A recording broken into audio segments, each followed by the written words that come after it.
think the version that is being pushed right now is a really watered down, dumbed down, lame example of what we... Hi Harmony Cultivators, today I'm going to be doing part of a series of debunking the New Age, and today I will be talking about being a goddess and how that may not be what we actually want to strive for. If you haven't seen the first one, go ahead and make sure you check out the series. It should be plenty entertaining. So it seems to be encouraged almost everywhere in the yoga, women's empowerment, spiritual, new agey communities to embrace being a goddess, and that, you know, every woman is a goddess and we all need to embrace or embody or the goddess within and aspire to be goddess-like. However, I'm going to suggest that we maybe take a step back and really reflect on what that means, and maybe even reject this idea to not be misled or deceived even by popular culture or this new age movement. So here's why. Now, I do agree that men and women are powerful beings and we are capable of doing incredible feats.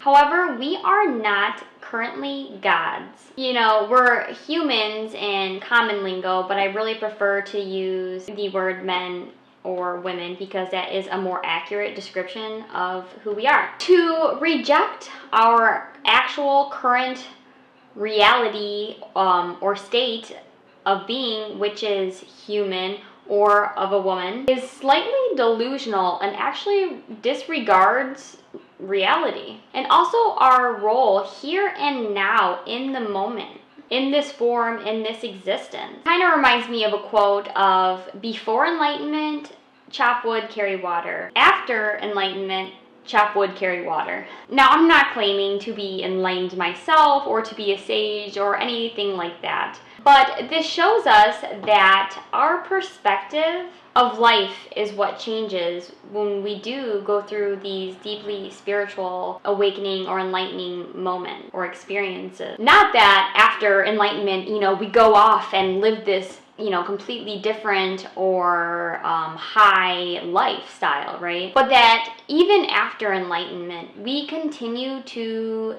be a woman, to be a man, you know, to be human, that we continue to do the same things that we've always done, same basic things that we did before our enlightening experience. They change from the inside and not necessarily the outside. So from my own personal experiences in life, I can share that, you know, some of the things that have been sold to us as the most, you know, boring, mundane, tedious, life and soul or energy sucking activities that, you know, we should just delegate to other people or other institutions or even machines. And I'm talking about how, you know, we have gone from maybe even just hand washing our own dishes to using a dishwasher, or even having and raising children. You know, it kind of has like this really negative, like I said, oh, well, I can't, you know, do anything without a nap or coffee, and, you know, kids are just so exhausting, and not also seeing the, you know, very spiritual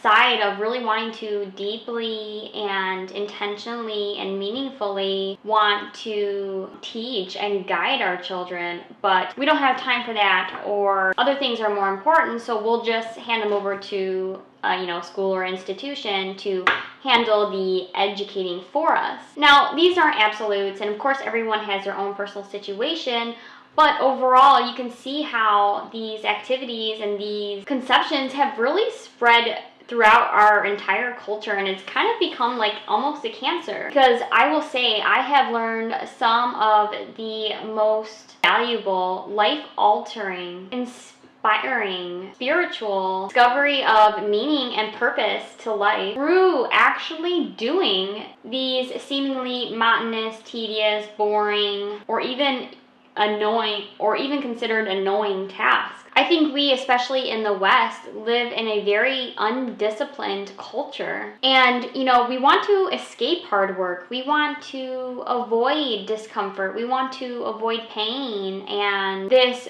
glorification of becoming some other type of being than who we are really also plays into the avoidance of here and now and the hard work or discomfort of being bored. That somehow, gods and goddesses, they rise above all that, and it's like this magical, enlightening, perfect place. And we are also above doing all these mundane activities. We're too good for that. So you can call yourself a goddess and aspire to be one and think that this is some wonderful magic fairy dust and butterfly type of thing. But in my opinion, we're here as women for a purpose, for a reason. And one of those is to learn the lessons of being a woman. It's kind of like, when and if our souls are ready to mature and to move on to the next thing, whether it be a goddess or whatever you believe, then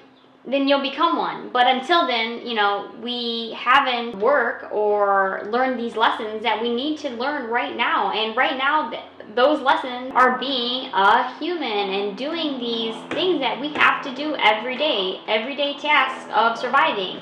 And that doesn't take away our power. Not being a goddess or something else, or, doing these everyday tasks that seem really boring or, unimportant. That is what we don't realize, is where our power lies within, and that's how we find it. Use your power of being a woman in this time, and don't just throw it away to fantasize about, being something else and deny who you are right now. What's interesting also is when doing, a little bit of research or homework for this video on, what people today, and are these people online teaching women to be goddesses? Because it would take a goddess to teach a goddess, right? Just seeing what the mainstream is calling a goddess or considering to be goddess-like, right? And it's almost exclusively sexually focused. Now, sexual energy, or what Chinese medicine considers to be our life force energy, is extremely powerful and can have spiritual experiences during these intimate times. However, I think the version that is being pushed right now